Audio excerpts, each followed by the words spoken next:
जय Hind future officers, कैसे हो आप सभी लोग। स्वागत है आपका आज की इस वीडियो में। Finally CAPF assistant commandant exam 2025 का जो एग्जाम है वो आपका हो चुका है। अब जो है बहुत सारे एस्पिरेंट हैं 2026 के लिए प्रिपेयर करना चाहते हैं सीएपीएफ एग्जाम के लिए। प्रिपरेशन स्टार्ट करने से पहले कुछ एलिजिबिलिटी क्राइटेरियाज़ के बारे में आपको पता होना चाहिए दोस्तों। काफ़ी बच्चे ऐसे देखे हैं मैंने जो प्रिपरेशन स्टार्ट कर देते हैं बट महीना 2 महीना 3 महीने बाद जाके पता चलता है कि वो इस एग्ज़ाम के लिए एलिजिबल ही नहीं है। तो वो क्या क्या कंडीशंस हैं जो आपको फुलफिल करनी है सीएपीएफ एसी एग्जाम 2026 के लिए, उसके बारे में आज बात करेंगे दोस्तों। चलिए शुरुआत करते हैं आज के इस वीडियो के। 4 चीज़ों के ऊपर जो है इस वीडियो में हम बात करने वाले हैं दोस्तों। पहला है आपका एज, जो कि बहुत इंपॉर्टेंट है। देन आपका एजुकेशन क्या होना चाहिए। देन आपका हाइट कितना होना चाहिए। देन आपका सर्टेन मेडिकल रिक्वायरमेंट्स है जो मैं आपको बताऊंगा, जो आपको चाहिए इस एग्जाम को क्वालिफाई करने के लिए। ठीक है, सबसे पहले एज की बात करते हैं। क्लियरली मैं आपको बताऊंगा कि कितनी आपकी एज होनी चाहिए और क्या क्या रिक्वायरमेंट्स हैं। सीएपीएफ असिस्टेंट कमांडेंट एग्जाम के लिए आपकी जो एज है वो 20 से लेकर 25 साल के बीच में होनी चाहिए। यानी कि जितने भी एस्पिरेंट हैं जिनकी एज 20 साल पूरे हो चुके हैं वो एलिजिबल इस एग्ज़ाम को अपीयर करने में। यहाँ पे जो अलग अलग कैटेगरीज आपको देखने को मिलेंगी, जैसे इंडियन आर्मी और आर्म फोर्सेज के लिए आप देखोगे वहाँ पे कैटेगरीज नहीं होती है, बट सीपीएफ एग्जाम में जो आपको कैटेगरीज देखने को मिलेंगी, जैसे कि आपका जनरल हो गया, ईडब्ल्यूएस है, ओबीसी है, SC/ST है, और सर्विस वाले जो कैंडिडेट हैं उनके लिए भी यहाँ पे एक अच्छी अपॉर्चुनिटी है। ठीक है, अब आप जो है 2026 के लिए प्रिपेयर कर रहे हो तो जो कट ऑफ डेट जो होती है वो होती है 1 अगस्त 2026, यानी कि नेक्स्ट ईयर 1 अगस्त 2026 को ही हम सब चीज़ें यहाँ पे लेके चलेंगे। ठीक है, फॉर एग्जांपल आपका जो डेट ऑफ बर्थ है 1 अगस्त 2026 को देखा जाएगा कि आप क्या 25 साल से कम हो या नहीं हो। मिनिमम 20 साल होनी चाहिए, मैक्सिमम आपकी 25 साल होनी चाहिए। ये है आपकी जनरल और ईडब्ल्यूएस का क्राइटेरिया। यहाँ पे आप देखो कि जनरल और ईडब्ल्यूएस मैंने रखा है। जितने भी लोग जिनका जन्म 2 अगस्त 2001 से लेके 1 अगस्त 2006 के बीच में हुआ है, अगर आप जनरल कैटेगरी से बिलोंग करते हो तो इन 2 डेट के बीच में अगर आपका डेट ऑफ बर्थ पड़ता है तो ही आप सीएपीएफ एसी एग्जाम 2026 के लिए एलिजिबल हो। ठीक है, नेक्स्ट आते हैं ओबीसी के कैंडिडेट्स। ओबीसी के जो कैंडिडेट्स होते हैं उनको सर्टेन रिलैक्सेशन होती है गवर्नमेंट की तरफ से, तो वो रिलैक्सेशन जो आपका 3 ईयर्स का होता है। ठीक है, तो 3 साल जो है आप एक्स्ट्रा आपको मिलेंगे इस एग्जाम में अपेयर होने के लिए। यानी कि जो जनरल कैटेगरी का जो स्टूडेंट है वो 25 साल तक लास्ट दे सकता है। ओबीसी कैटेगरी का जो स्टूडेंट है उसको मौका दिया जाता है, आप 28 साल तक इस एग्जाम को दे सकते हो। जो जितने भी ओबीसी कैटेगरी के जो स्टूडेंट हैं 2 अगस्त 1998 से लेके 1 अगस्त 2006 तक अगर आपका डेट ऑफ बर्थ पड़ता है तो आप इस एग्जाम के लिए एलिजिबल हो। ठीक है, फिर आते हैं SC और ST कैटेगरी के स्टूडेंट्स। इनको जो है 5 ईयर्स का रिलैक्सेशन दिया जाता है एज के अंदर, यानी कि जनरल का 25 साल तक दे सकते हैं। SC/ST कम्युनिटी का अगर कोई बच्चा है तो वो 5 साल मिला के यानी कि 30 ईयर्स तक आप इस एग्जाम के लिए एलिजिबल होते हैं। ठीक है, तो आपका जो डेट है वो यहाँ पे 96 आएगा। ठीक है, यानी कि जिस बच्चे का डेट ऑफ बर्थ 2 अगस्त 1996 से लेके 1 अगस्त 2006 के बीच का है तो आप इस एग्जाम के लिए एलिजिबल हो SC और ST कैटेगरी में। ठीक है, फिर आता है सर्विस वाले कैंडिडेट। सर्विस वाले कैंडिडेट कौन होते हैं? सर्विस वाले कैंडिडेट वो कैंडिडेट होते हैं जो सेंट्रल गवर्नमेंट की किसी सर्विसेज में हो, जो CCS के अंदर आते हैं। ठीक है, तो CCS के अंदर कौन कौन आते हैं? जैसे आपका इंडियन रेलवेज हो गया आपका। ठीक है, इसके अलावा आपके CAPF हो गए। ठीक है, कोई और सेंट्रल मिनिस्ट्री की कोई जॉब है वो सब होगी।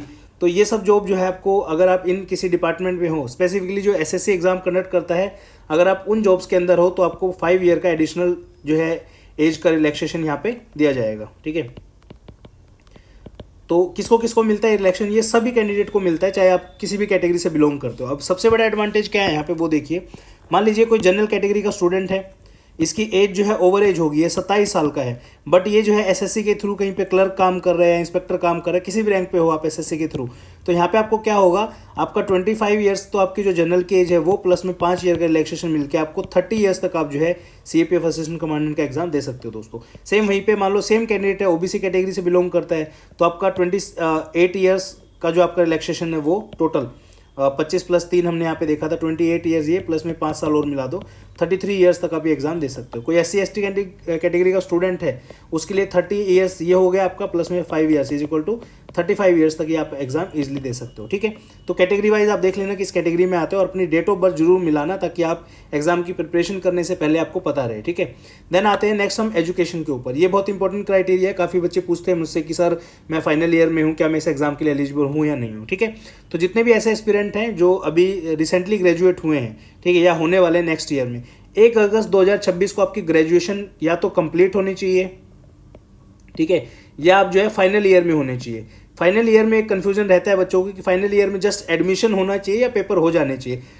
सिंपल सी मैं आपको चीज़ बताता हूँ। ठीक है, 1 अगस्त 2026 की यहाँ पे बात हो रही है। ठीक है, तो अगस्त के महीने से पहले जो आपके एग्ज़ाम जनरली जून के महीने में होते हैं। ठीक है, मई और जून में, ठीक है। इन मई और जून के अंदर जो है आपको लास्ट 6th सेमेस्टर या फिर 3rd ईयर के एग्ज़ाम आपके कंप्लीट हो जाने चाहिए। ऐसा नहीं है कि आप जस्ट 4 सेमेस्टर आपने कंप्लीट किए और 5वें में आप एडमिशन ले रहे हो तो आप बोलो कि सर मैं तो 3rd ईयर में हूँ, तो एडमिशन ही लिया है ना आपने। इस केस में आप एलिजिबल नहीं होंगे। बट जिन बच्चों ने लास्ट सेमेस्टर के एग्ज़ाम दिए या 3rd ईयर के एग्ज़ाम दिए हैं इससे पहले, इस डेट से पहले, तो आप एलिजिबल हो। अब जो 2nd ईयर कंप्लीट करके जो 3rd ईयर में जाते हैं जो बच्चे, वो एलिजिबल हैं CDS एग्ज़ाम के लिए, यानी कि 5th सेमेस्टर में आप CDS एग्ज़ाम में अपीयर हो सकते हो, तो वहाँ पे आपको एक अपॉर्चुनिटी मिल सकती है, ठीक है। तो मिनिमम जो है आपको एक यूनिवर्सिटी ग्रेजुएट होना पड़ेगा यहाँ पे, या फिर आप फाइनल ईयर के जो है स्टूडेंट आपको होना पड़ेगा। अगर आप इन दोनों में से हैं तो डेफिनेटली आप इस एग्ज़ाम के लिए अपीयर कर सकते हो, और बहुत अच्छी अपॉर्चुनिटी है अगर आप स्टार्टिंग से इस एग्ज़ाम के लिए प्रिपेयर कर रहे हैं तो, ठीक है।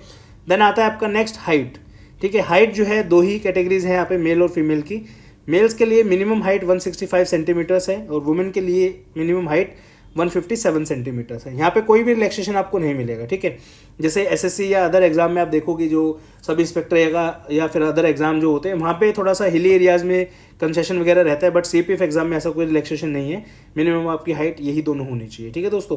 अब इसमें काफ़ी बच्चे ऐसे होते हैं, सर मेरी 164 सेंटीमीटर हाइट है, क्या मुझे प्रिपेयर करना चाहिए? स्ट्रिक्टली मैं आपको मना कर रहा हूँ। 164 हाइट अगर आपकी है तो प्लीज़ मत ज्वाइन करिए, प्रिपेयर करिए। रीजन बिंग आपको वहाँ पे मेडिकल में और फिजिकल जब आपको मेजर करेंगे तो वहाँ पे निकाल देंगे आपको, ठीक है।